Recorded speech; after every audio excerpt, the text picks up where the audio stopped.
ಎಲ್ಲರಿಗೂ ನಮಸ್ಕಾರ.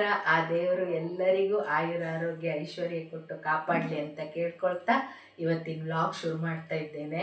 ಇವತ್ತು ನಾನು ಉಪ್ಪಿಟ್ಟು ಮಾಡ್ತಾ ಇದ್ದೇನೆ. ಬೆಳಿಗ್ಗೆ ಉಪ್ಪಿಟ್ಟು ಸಾಮಾನ್ಯವಾಗಿ ಎಲ್ಲರೂ ಬೇಗ ಮಾಡ್ತಾರಲ್ಲ, ಇದು ಅದಕ್ಕಿಂತಲೂ ಬೇಗ ಫಾಸ್ಟಾಗಿ ಕ್ವಿಕ್ಕಾಗಿ ಆಗುವಂಥ ಉಪ್ಪಿಟ್ಟು. ಅತ್ತೆ ಹೇಳಿಕೊಟ್ಟ ಉಪ್ಪಿಟ್ಟು ಹೇಗೆ ಇರುತ್ತಂತ ನೋಡ್ಕೊಂಡು ಬರುವ, ಆಯಿತಾ? ನಾನಿಲ್ಲಿ ಉಪ್ಪಿಟ್ಟಿಗೆ 1 ಇಂಚು ಶುಂಠಿನ ತುರಿದು ಇಟ್ಕೊಂಡಿದ್ದೇನೆ. ಮತ್ತು ಒಂದು 10-15 ಇದು ಕರಿಬೇವು ಎಲೆ ತಗೊಂಡಿದ್ದೇನೆ. ಮತ್ತು ಒಂದು 8 ಹಸಿಮೆಣಸು ತಗೊಂಡಿದ್ದೇನೆ.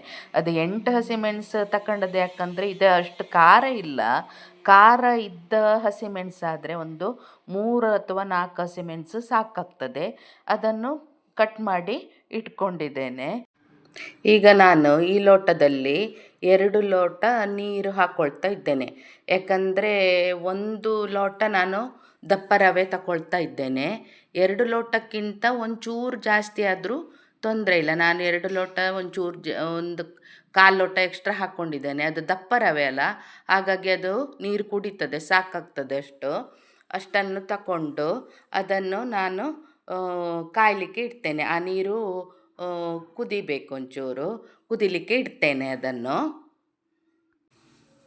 Gas on ಮಾಡ್ಕೊಳ್ತೇನೆ. ಅದು ಕುದೀತಾ ಇರುವಷ್ಟರವರೆಗೆ ನಾನಿಲ್ಲಿ ಬಾಣಲೆಯನ್ನು ಬಿಸಿಗಿಟ್ಕೊಂಡು ಅದಕ್ಕೆ ಈಗ ಒಂದು ಸ್ವಲ್ಪ ಎಣ್ಣೆ ಹಾಕ್ಕೊಳ್ತೇನೆ. ಒಂದು 8-10 ಸ್ಪೂನಷ್ಟು ಎಣ್ಣೆ ಹಾಕ್ಕೊಳ್ತೇನೆ. ನಂದು ಅತ್ತೆ ತೆಂಗಿನೆಣ್ಣೆ ಹಾಕ್ತಿದ್ರು. ಈಗ ನನ್ನ ಹತ್ರ ತೆಂಗಿನೆಣ್ಣೆ ಖಾಲಿಯಾಗಿತ್ತು, ಅದಕ್ಕೆ ನಾನು ಬೇರೆ ಎಣ್ಣೆನೇ ಹಾಕ್ತಾ ಇದ್ದೇನೆ. ಒಂದು 10-15 ಚಮಚ ಎಣ್ಣೆ ಹಾಕಿದ್ದೇನೆ ಈಗ ಇಲ್ಲಿ. ಆಮೇಲೆ ಉಪ್ಪಿಟ್ಟಿಗೆ ಸ್ವಲ್ಪ ಎಣ್ಣೆ ಜಾಸ್ತಿ ಅಲ್ಲ, ಹಾಗಾಗಿ ಅಷ್ಟು ಹಾಕ್ಕೊಂಡಿದ್ದೇನೆ. ಎಣ್ಣೆ ಕಾದ ಮೇಲೆ ನಾನು ಒಂದು ಅರ್ಧ ಚಮಚದಷ್ಟು ಸಾಸಿವೆ ಹಾಕ್ಕೊಳ್ತೇನೆ. ಆಮೇಲೆ ಇದು 1 ಚಮಚಕ್ಕಿಂತ ಜಾಸ್ತಿ 1.5 ಚಮಚ ತಗೊಳ್ಬೋದು ಅಷ್ಟು ಇದು ಉದ್ದಿನಬೇಳೆ ತಗೊಂಡಿದ್ದೇನೆ. ಉದ್ದಿನಬೇಳೆ ಇಷ್ಟ ಇದ್ದವರು ಜಾಸ್ತಿ ಹಾಕ್ಕೊಳ್ಳಿ ಬೇಕಿದ್ದರೆ.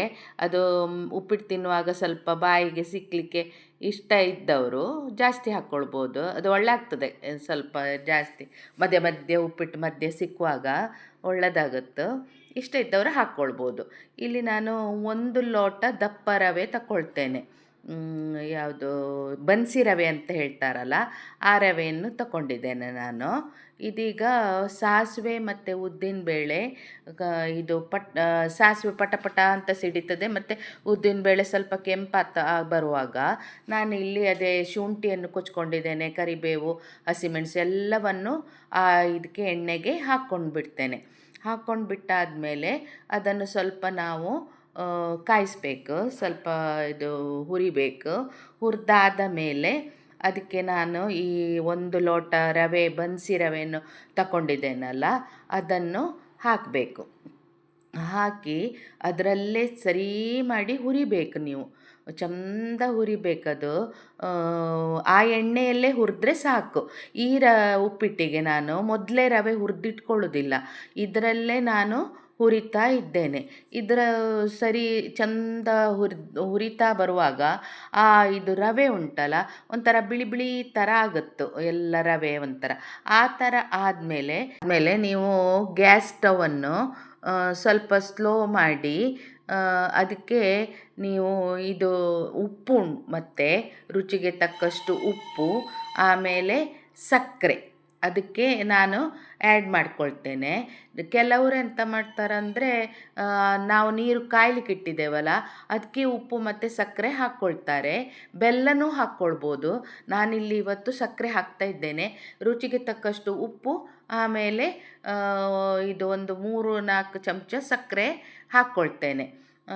ಸಾಕಷ್ಟು ನಮಗೆ, ಅಂದರೆ ನಾವು ಸ್ವಲ್ಪ ಸಕ್ಕರೆ ಕಡಿಮೆ ತಿನ್ನೋದಲ್ಲ, ಹಾಗಾಗಿ ಸಕ್ಕರೆ ಜಾಸ್ತಿ ಇಷ್ಟ ಇದ್ದವರು, ಸಿಹಿ ಜಾಸ್ತಿ ಬೇಕನ್ನೋರು ಜಾಸ್ತಿಯೂ ಹಾಕ್ಕೊಳ್ಬೋದು, ಬೆಲ್ಲನೂ ಹಾಕ್ಕೊಳ್ಬೋದು. ಹಾಕಿ ಆದಮೇಲೆ ಸ್ವಲ್ಪ ಸರಿ ಮಗ್ಚಬೇಕು, ಅದನ್ನೆಲ್ಲ ಮಿಕ್ಸ್ ಮಾಡ್ಕೊಳ್ಳಿ. ಆಮೇಲೆ ಈಗ ಕಾಯಿಸಿಟ್ಟ ನೀರನ್ನು ಇದಕ್ಕೆ ಆ್ಯಡ್ ಮಾಡ್ಕೊಳ್ಳಿ. ಆ್ಯಡ್ ಮಾಡ್ಕೊಂಡಾದಮೇಲೆ ಅದನ್ನು ಕುದಿಲಿಕ್ಕೆ ಬಿಡಿ. ಸರಿ ಮಗ್ಚಿ ಆದಮೇಲೆ ಅದು ಸ್ವಲ್ಪ ಕುದ್ದಾದ ಮೇಲೆ ಅದು ದಪ್ಪ ಥರ ಆಗ್ತಾ ಬರುತ್ತೆ, ಉಪ್ಪಿಟ್ಟು ರೆಡಿ ಆಗ್ತಾ ಬರುತ್ತೆ.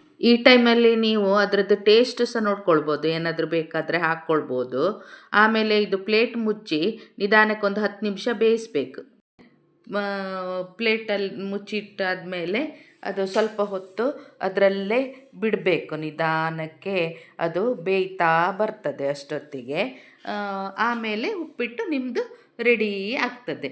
ಈಗ ನೋಡಿ, ಪ್ಲೇಟ್ ಮುಚ್ಚಿಟ್ಟು ಆದಮೇಲೆ ತೆಗೆದಾಗ ಉಪ್ಪಿಟ್ಟು ನಮ್ಮದು ರೆಡಿ ಆಗಿದೆ. ಇದೀಗ ನಾನೀಗ ಇದಕ್ಕೆ ಉದ್ದಿನವಡೆ ಮಾಡ್ತೇನೆ. ಅದನ್ನು ರೆಸಿಪಿ ಇನ್ನೊಂದು ಸಲ ಹಾಕ್ತೇನೆ, ಅದು ಮಾಡ್ಕೊಳ್ಳಿಕ್ಕಾಗಲಿಲ್ಲ ನನಗೆ. ನಮಗೆ ಸಾಮಾನ್ಯ ಈ ಥರ ತಿಂಡಿ ಮಾಡಿದರೆ ಉಪ್ಪಿಟ್ಟು ಅಥವಾ ಹೆಸರು ಒಗ್ಗರಿಸಿದ್ರೆ ಎಲ್ಲ ಉದ್ದಿನವಡೆ ಬೇಕು. ನಾನೀಗ ಇದನ್ನು ಮನೆಯಲ್ಲೇ ಮಾಡಿದ್ದೇನೆ.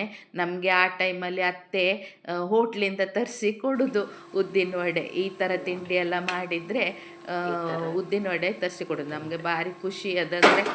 ಆ ಥರ ಅಭ್ಯಾಸ ಮಾಡಿಸಿಯೇ ಬಿಟ್ಟಿದ್ದಾರೆ. ಹಾಗಾಗಿ ನಮಗೀಗ ಆ ಥರ ತಿಂಡಿ ಮಾಡಿದರೆ ಉದ್ದಿನವಡೆ ಬೇಕೇ ಒಂಥರ ತಿನ್ನಲಿಕ್ಕೆ. ಆ ಥರ ಅವರದು ನಮಗೆಲ್ಲ ತಿನ್ನಬೇಕಂತ ತುಂಬ ಒಂಥರ ಆಸೆ ಮಾಡಿ ಎಲ್ಲದು ತರಿಸಿ ಕೊಡೋದು, ಆ ಥರ ಎಲ್ಲ ಮಾಡ್ತಿದ್ರು. ಈಗ ನಾವು ತಿನ್ನಲಿಕ್ಕೆ ರೆಡಿ ಆದವು ಉಪ್ಪಿಟ್ಟು ಮತ್ತು ಉದ್ದಿನವಡೆ. ತುಂಬ ಒಳ್ಳೆಯದಾಗಿತ್ತು, ಉಪ್ಪಿಟ್ಟು ಒಳ್ಳೆಯದಾಗಿತ್ತು. ಆಮೇಲೆ ಉದ್ದಿನವಡೆನೂ ತುಂಬ ಟೇಸ್ಟಿಯಾಗಿ ಬಂದಿತ್ತು. ಉದ್ದಿನವಡೆದು ರೆಸಿಪಿ ಇನ್ನೊಂದು ಸಲ ನಿಮಗೆ ಶೇರ್ ಮಾಡ್ತೇನೆ. ನಾನು ಹೇಳಿದ ಥರನೇ ಮಾಡಿ ಉದ್ದಿನವಡೆ, ಅದು ಗರಿಗರಿಯಾಗಿ ಚೆನ್ನಾಗಿ ಬರ್ತದೆ, ಆಯಿತಾ.